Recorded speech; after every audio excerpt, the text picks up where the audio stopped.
You're listening to In Good Health, the trusted news source for medicine, science, and technology. I'm Elizabeth Westfield. I'm Mayan Vasta Betancourt. And I'm Greg Johnson.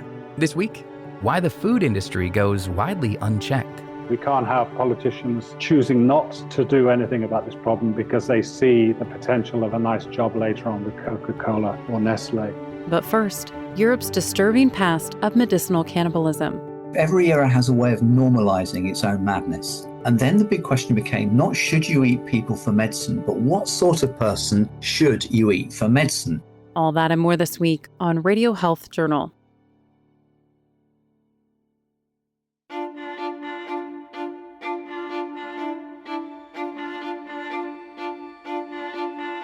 Despite sitting through years of history classes growing up, there's still a lot that doesn't get covered. While some facts of the past have been forgotten, a few particularly grotesque periods have been deliberately kept hidden.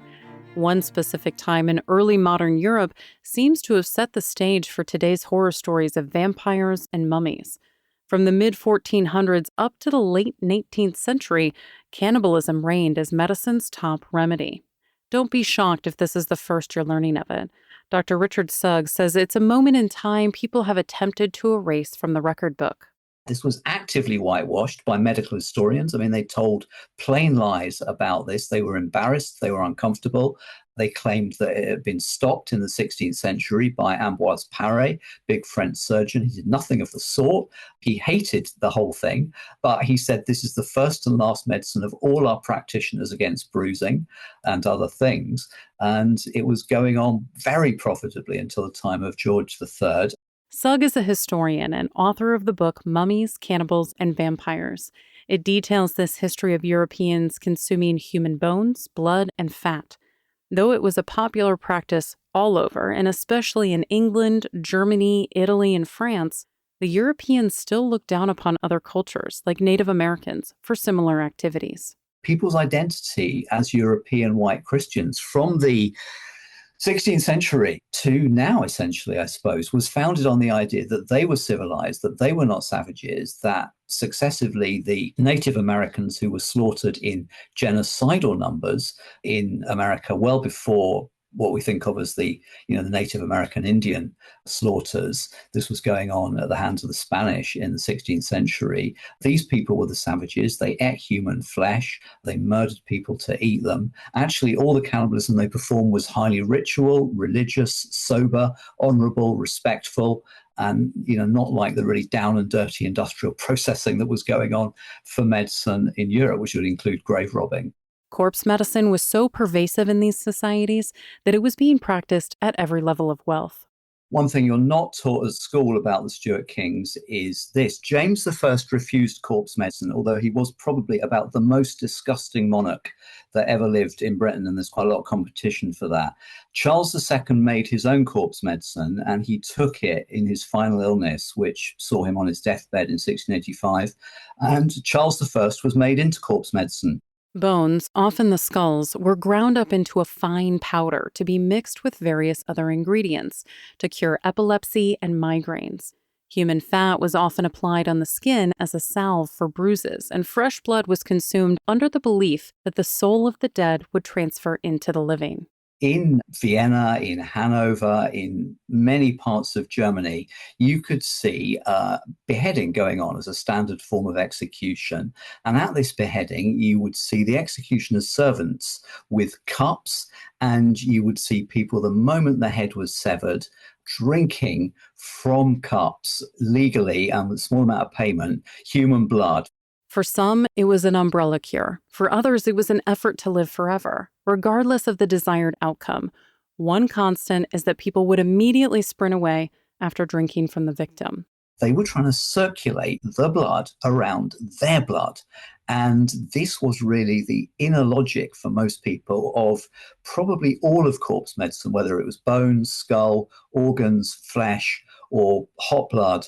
The idea was that you were drinking the soul. So they're trying to circulate this person's soul around their soul, which for them was pervasive. It occupied the whole of the venous and arterial network. What's interesting is that they most likely were feeling something unusual happening in their bodies, like a burst of energy. However, it wasn't the extra dose of soul power that was causing this reaction. It was most likely iron toxicity from the large quantity of blood they had drank. And iron toxicity varies along a spectrum from confusion, anger, aggression, convulsions to death, possibly. So these people were feeling, if you like, in our terms, to use modern language, hyperactive, manic. So they were running off this shot of concentrated energy, which the body was taking in. When people would get their hands on a skull, the common method involved shaving a little off and putting it in a drink. But just like any recipe, it changes over time as more people put their own spin on it. If you look at the classic recipe for corpse medicine, you'll know that there was a split. You started off with people smuggling Egyptian mummies from Egypt over to Europe and pulverizing this very old, dry, friable body material. And then the big question became not should you eat people for medicine, but what sort of person should you eat for medicine? One popular idea was that the best skull was from a young, red-headed man who had had a violent death, such as a hanging or drowning, but nothing that involved bleeding out. And the logic here, as you might guess, is to keep the blood in the body. So what is it about this man? Well, his blood is of a particular type because he's red-haired. His skin looks obviously very fair. And he's young. So even with the logic of modern organ donations, the idea that the organ hasn't been used up, vitality hasn't been used up, his life force hasn't been used up, his blood is all there. And intriguingly, it was believed that you could actually condition the vital spirits of the blood, these spirits of hot blood or breath joins the blood to the soul, the body to the soul.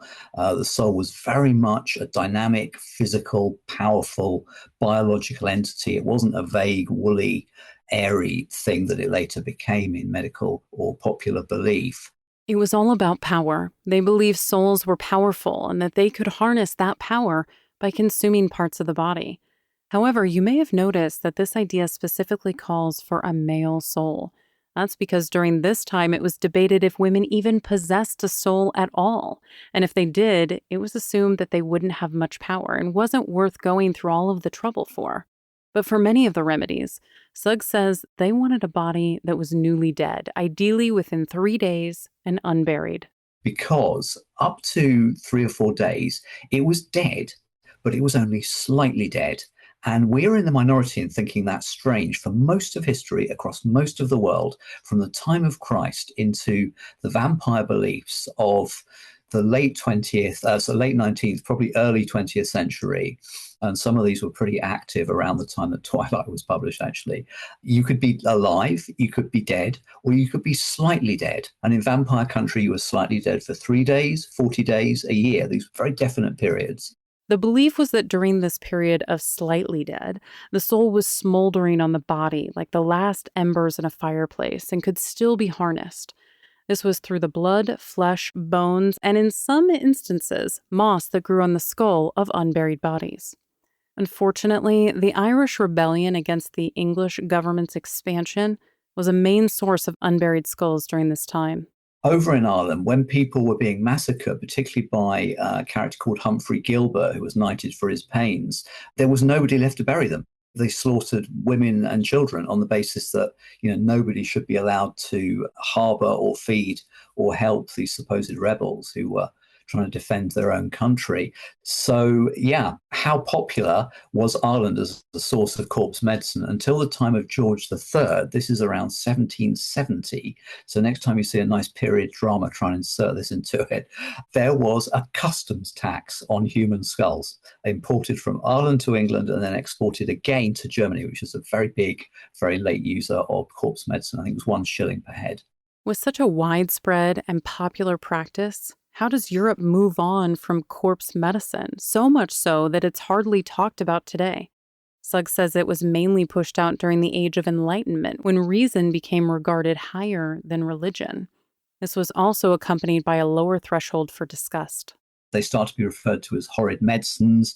A strong strain of disgust. Farrago of feculence is a description of the old pharmacopoeias, full of urine and excrement and every type of body part you could imagine. Menstrual blood, sweat, you name it. Sweat of a dying man was one among many. So people got more easily disgusted in the 18th century. If you look at my history of disgust, Talking Dirty, you'll get a big panorama of disgust and how little it mattered and how little it counted, until the 18th century, when people kind of presented themselves, framed themselves as genteel by all the disgusting things they pushed away from them. They were becoming posh, if you like.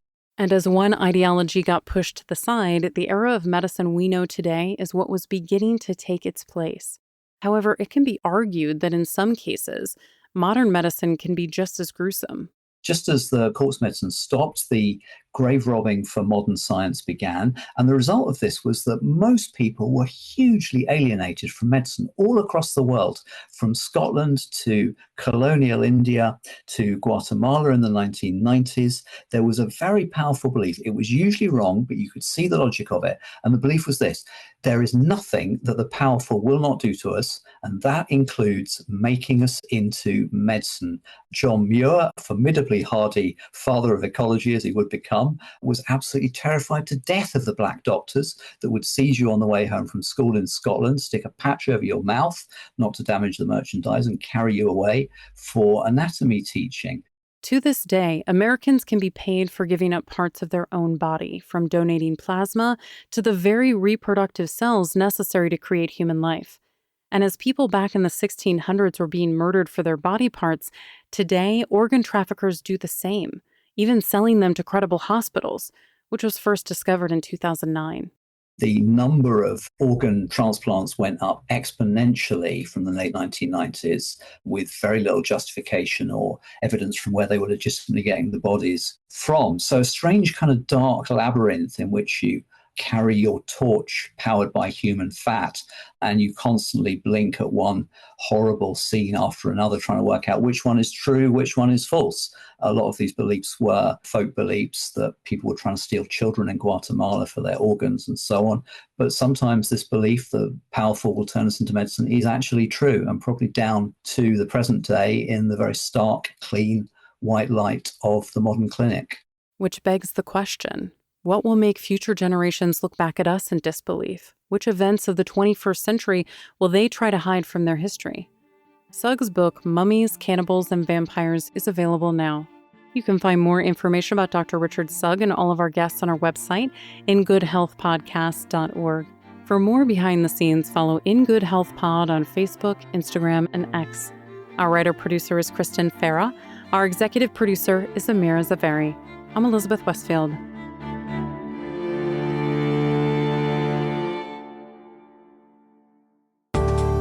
Coming up, should the food industry be allowed to regulate themselves? When In Good Health returns.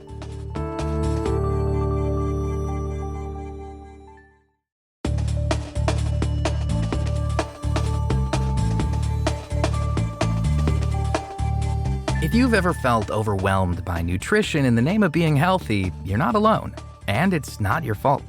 Last week, Stuart Gillespie detailed how the global food industry manipulates, distracts, and deflects in order to extract the most profit possible from consumers.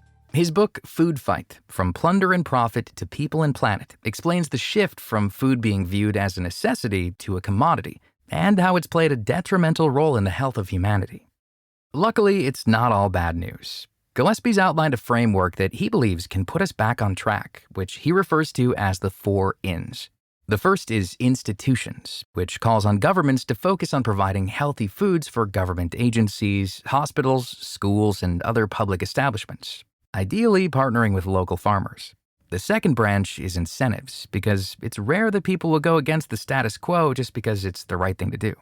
Whereby we look at those massive agricultural subsidies, reform them so they're not just prioritizing staple foods, but they also prioritize healthy fruit and vegetables, for example. Taxing harmful substances, not just sodas, potentially going beyond that, looking at different criteria for taxing harmful substances, but really importantly, using some of the dividend you get from those taxes to incentivize or improve the access and affordability of healthy diets for low-income families. So you're kind of leveling the kind of playing field, if you like, or the food environment. And then, to help consumers make knowledgeable decisions, the third factor is information. This includes how products are labeled and where that labeling is placed. Great experience in Latin America with the black octagons. They work, taking away these cartoon characters that are sort of polluting kids' minds about what's healthy and what's not. That's information. Also, dietary guideline committees, making sure they take on the issue of ultra-processing. And then the fourth thing is interest, getting rid of conflicts of interest in terms of advisory committees to government, in terms of other bodies and researchers, actually. Researchers that are paid by industry to look at benefits or the harms of products will, not always, not every single one, but in the aggregate, will show a significant systematic bias towards the industry. So that has to be, science has to be independent, it's clear. Another part of this ideal system is transparency. Gillespie believes that publicly available information needs to be a foundational component of the guidelines put in place. The company's lobbying practices and the reporting of their investment portfolios, sales, and marketing behaviors. And then there's a revolving door between politicians and corporations that has to be stopped. We can't have politicians choosing not to do anything about this problem because they see the potential of a nice job later on with Coca-Cola or Nestle. So I think all this has to clarify it in terms of the direction and not just the pledges and promises and commitments. We hear them all the time. Action, not words. And therefore, there has to be independent verification of the way in which portfolios and the investments are changing in companies to prioritize people and planet. There are certain ways that can be done depending to some extent on the corporation or what they're actually doing. But at the moment, what we have is a free-for-all. They can do what they like pretty much.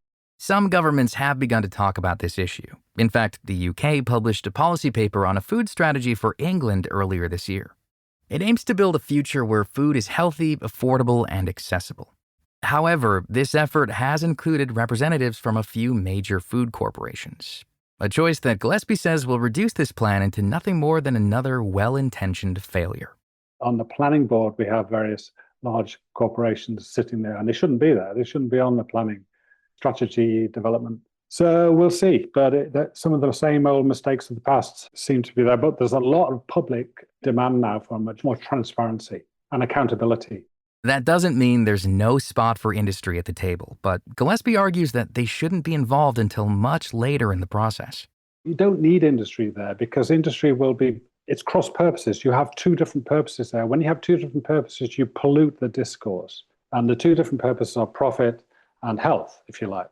And what we need is people around the table who share the same purpose, the same goal. Industry then can come in later to say, okay, once that's been decided what the strategy looks like, a set of actions to move in that direction, to implement the strategy, then you bring in industry, say, right, you can come in now, tell us how you as the industry can best implement or operate with these guidelines and these guardrails to ensure you can make some profit, but also ensure there's healthy and planetary and human is protected. Despite the overwhelming presence of the current unrestricted system, Gillespie thinks that these parameters will be respected by industry. In fact, once there's a clear set of standards to work within, he believes the companies can once again flourish, just not at the expense of their consumers. The thing that's happening now is innovation has been driven by the logic of the system that we've had so far. And that means innovation tends to be technological and it tends to be focused on maximizing profit. It's not about improving the healthiness. Once you reset the system, innovation follows a different logic. Innovation will have to say, okay, so it could be social innovation, not just technological innovation. The innovation literally means something new that is beneficial.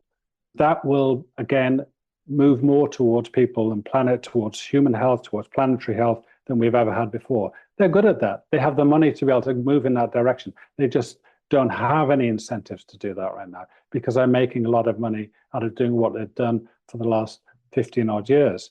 One of the arguments against this innovation, especially in America, is freedom. The ability to operate within a free market where consumers can decide what they want to put in their bodies. If you want to eat ultra-processed food, that should be your decision, no matter how unhealthy it may be. But Gillespie counters that with the historical precedents for government interfering with personal freedom to protect large-scale public health. Kids can't buy cigarettes, they can't buy alcohol. We have, standards of sanitation, all these things have been done to protect public health. The same applies to a junk food, saturated food environment. And that's the role, and it's a large-scale issue, massive issue of human health. That's the role of the government to act to do that. And within that, industry will find its way to survive or not, perhaps. But that's the new world that we're all going to be living in. And it should be a better world with regard to the healthiness of our diets. Aside from the UK's food strategy, other countries have begun to institute policies that are making progress. In Chile, there was a great senator, Guido Girardi, who did great things, who brought in the black octagon labels on harmful products or products high in fat, salt and sugar. Colombia is the first country to bring in a junk food tax, not just a soda tax, but a junk food tax. The problem, and all the kind of actions that could be done and have been seen to be successful in different places, could be brought together. And I do actually believe that 2 + 2 = 5 when you do this. I think you'd get this interaction effect that is almost always positive. So on top, it's not just additive. So if you have 4 interventions, you do them all at once, it's not just the impact from the 4, you get something else. It's very rarely that you're going to get antagonistic sort of interactions. They're going to be positive interactions. So you have potential to move from vicious cycles to virtuous cycles by doing things together. So while we're still in the early days of building awareness and creating action, Gillespie is hopeful that we can shift the food industry and craft a system that works with consumers and upholds health standards. I'm not advocating for banning ultra-processed food. It's about balance. And it will take a while to get there. I'm not naive enough to think these things happen overnight. But in the next 5 to 10 years, definitely we can see some real kind of traction. Gillespie's book, Food Fight, is available now. You can find more information about Stuart Gillespie and all of our guests on our website, ingoodhealthpodcast.org. For more behind the scenes, follow In Good Health Pod on Facebook, Instagram, and X. Our writer-producer is Kristen Farah. Our production manager is Jason Dickey. I'm Greg Johnson.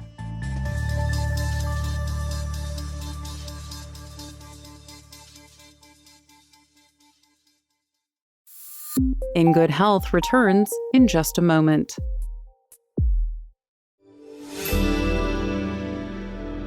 Medical notes this week. What's the best diet to boost brain function?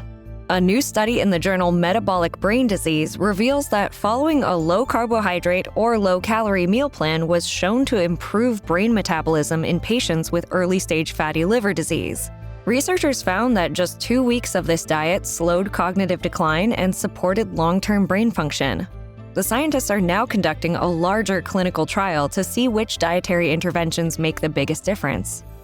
A new test can reduce barriers to HPV treatment. Human papillomavirus, or HPV, is the greatest cause of cervical cancer. A high number of deaths from this cancer are attributed to delays in diagnosis and treatment. Thankfully, researchers have created a new test that provides accurate results within an hour, which helps clinicians begin treatment faster than ever. The study is published in the journal Nature Communications. Your hometown may be affecting your health. New research has found that where you live may increase your risk for psychotic disorders. A meta-analysis examined multiple countries and discovered that areas with lower income, high crime, and poor quality housing showed nearly 80% higher rates of mental illness. The research is published in the journal Social Psychiatry and Psychiatric Epidemiology. And finally, if you're looking for a boost in health and happiness, it may be time to tie the knot. A new study reports that single people in America and Japan have lower life satisfaction and health than married people.